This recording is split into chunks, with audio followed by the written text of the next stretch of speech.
Sang Citara, monggo kowe atrenak kapenak legap cinggrang setumbak. Wonten ing kursi maison danu wonten praja Majapahit. Ngestaken kawula.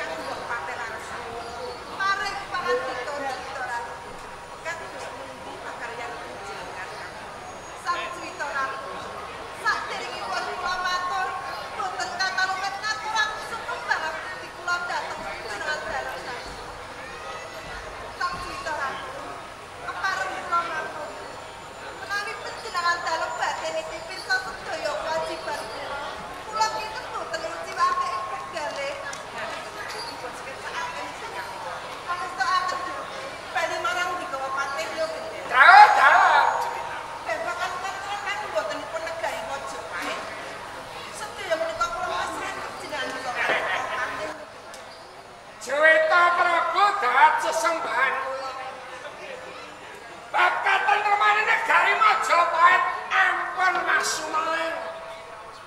Watone negari Majapahit menika patihipun taksih lho gede. Jos Grandos Markoto patihipun taksih lho gede. Ing Majapahit mboten sisah dadak nyambat tiyang sanes. Mergi negari Majapahit samenika sampun kadunungan jago lireng kuning bedane kados dene Gatotkaca lan Antarjana Majapahit. Inggih, mergi dereng kula aturaken dhateng Reksadal.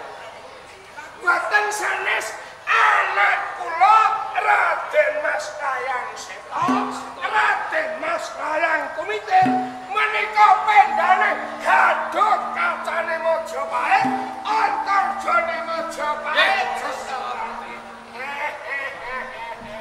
Wes apa durung? Wes ora. Monggo pun bacoke. Sale punggare Praja Majapahit mangertosi blewedasake Majapahit wonten jagoning pindhane Gatotkaca lan Antarjana. Kasunyatan kok. Nggih, kasunyatan menika. Sang Sutarat. Menawi kepareng dalem, kepareng abdi dan kontal menwedal. Kagem boroso kalian Kakang Pati. Monggo-monggo Kakang Lugeng Den. Apa aku percaya karo kowe. Kowe biyen nek temeka saiki ora ana bedane.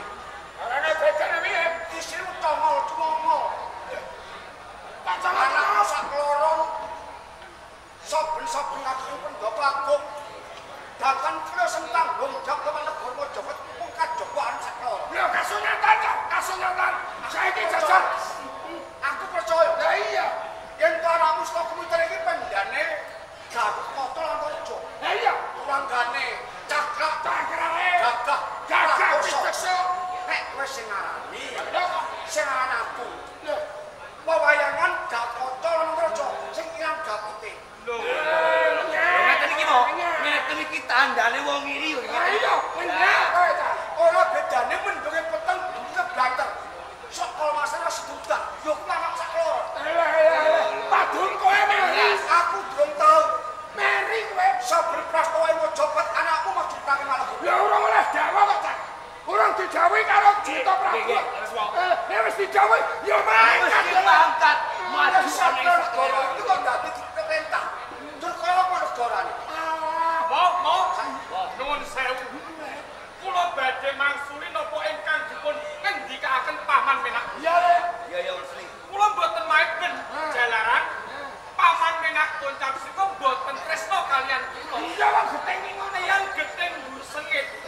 Yang menawi gething mboten kirang anggenipun panyatan. Dumawa dosa wangsulipun menawi tiyang tresna mboten kirang-kirang anggenipun nyalempur. Bener to, Cak. Kowe iki gething mbur sengit. Kowe iki sengit. Muga ora kelakatan. Yen kok anakmu kuwi dalam wayangan karo kanca-kanca Majapahit. Dik daya betandi. Tak jajal ya. Sampe iki dus pundi to? Pinten lah. Kowe iki ora sopan. Ya, ora sopan. Sopan. Mboten sopan. Lho, sing ora anu kono kok lek kok ngarani rono. Lah sampean mau mriki. Iki lho, iki sing ora iki koncal sing ora sopan. Ora sopan lho. Aku ngono to. Lah sampean ngendikane klienku. Yen to anakmu mesti tanggung jawab sama negara Majapahit. Yen matuk-katuke dadamu dewe ngukur katon iki. Alah. Sekti. Saya to satria negara. Jajal. Yo. Nuwun sewu Paman Menak Koncap. Nek jenengan niku badhe jajal kawan kula. Lho, Pak dalam jenengan iki bolo. Apa dulu?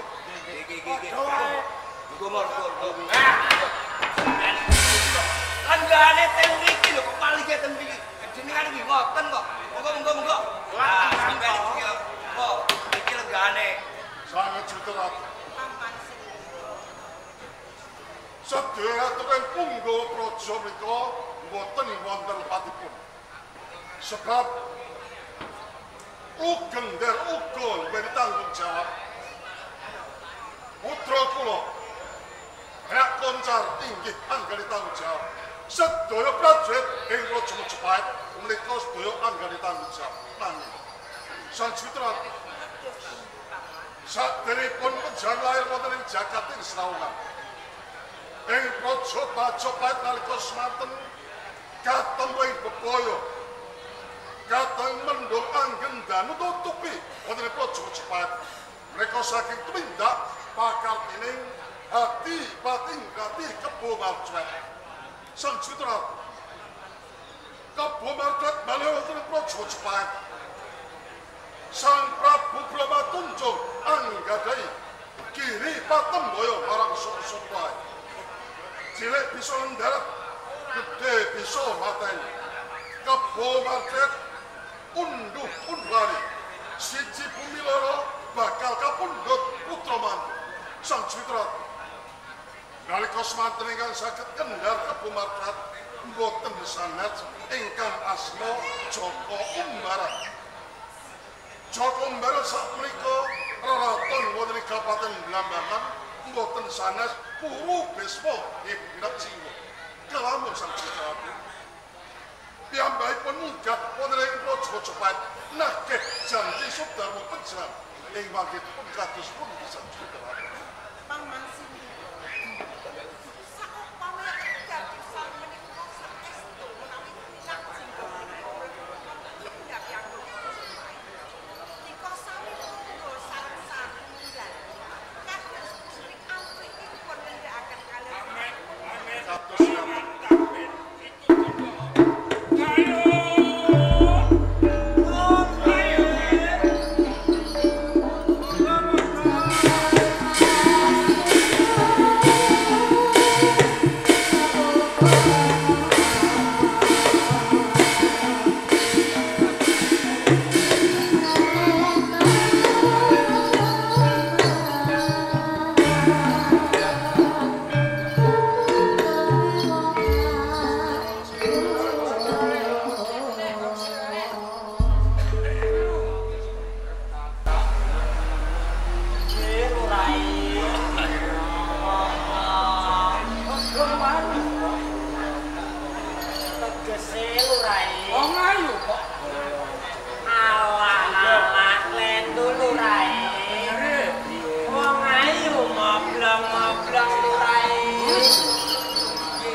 Anggere Prabu Puru Bisma Nyaji.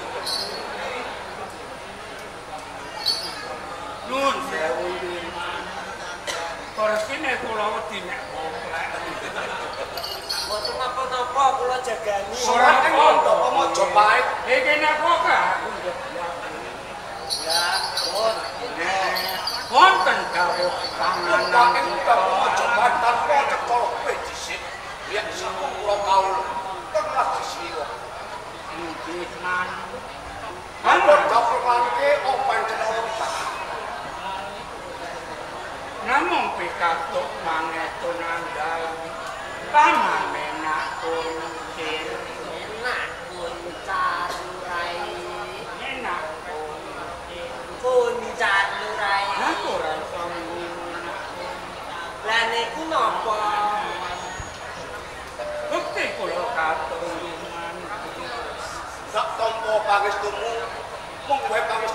enggal Tampano. Sangat panggil kula minangka dados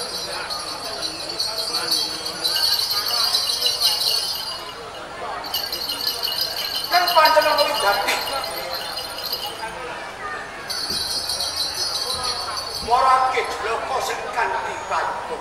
paman enak kontak. Mila kula wani minggah wonten pendapi. Miyak sabung sentana prasa. Amargi menika wonten remuten yang hikman dene wigato. Kula pengen nabnati. Kalih ya ayu kencana.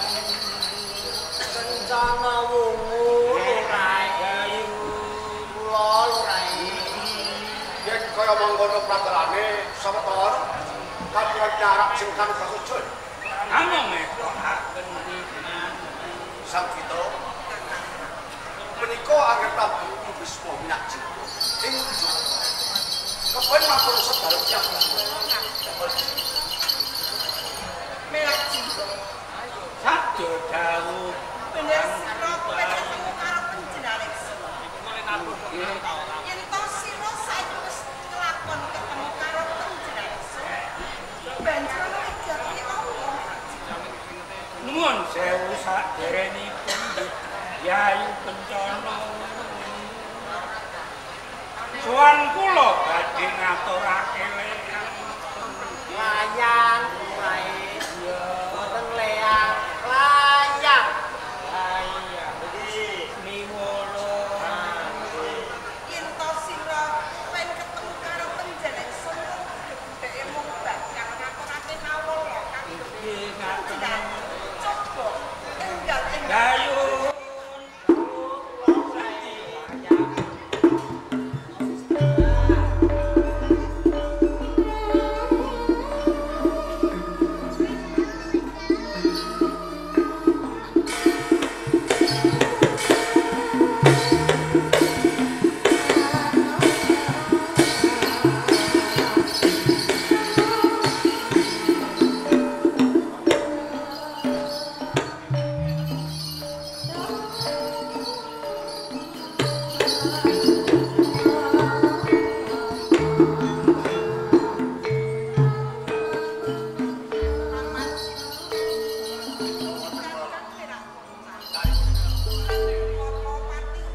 cerita Prabu nggih.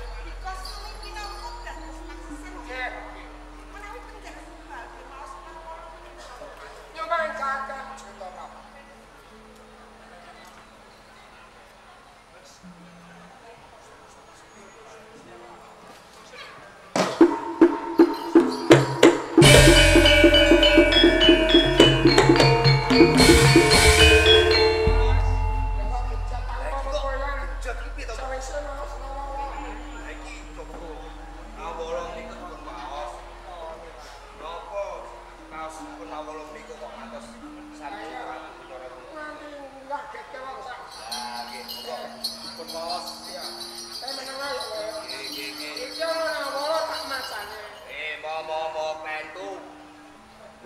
Sampeyan iki lho.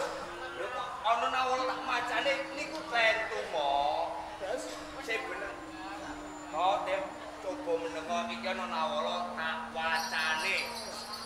Pelajaran iki kuwi iki. Kowe iki mulane ana wong nyambut gawe iki digatekke kok.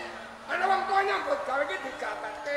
Lho, ngendikane Iki ana nawala kapir. Kowe wong nem do menengo tak macane. tentu mo. Anak kendika kelentu kedahipun Tir. Iki ana nawala kowe padha menengo tak wacane. Ayo menengo. Niwala konjuk Juwita Prabu Kencana kuwi negare Majapahit. Sasarene niwala menika Juwita Prabu ingkang abdi kula Huru Bisma Minaji nggih janji sayembaranipun ingkang Rama Suwardi Prabu Brahmatunjung. Sapa sing iso mateni keboman undu-unduane siji bumi blambangan loro bakal pinundhut putra mantu. Sarene nang dalem sampun dewasa. kersa boten kersa wedah laladi uru Bisma Minak Jinggo. Yen ora gelem laladi, Majapahit tak gawe bumi angus.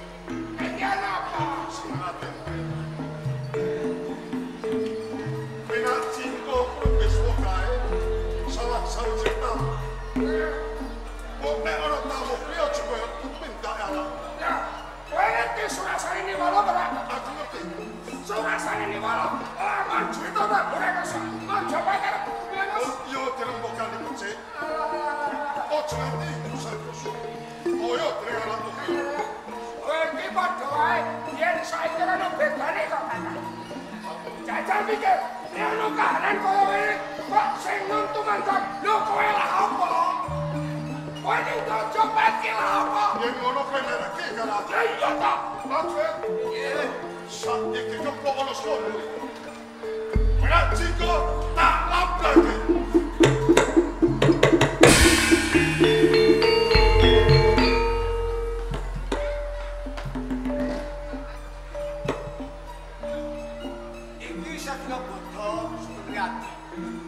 Minal aidin wal maidin. Yen ana salah karo kowe aku yo maaf. Ya perkara iki anak-anak dilai nang kajepan. Perang karo Prajito. Yo tak dongakno arep sakno. Sore perang karo Prajito arep sakno. Sing kok muga-muga mati ing palagan.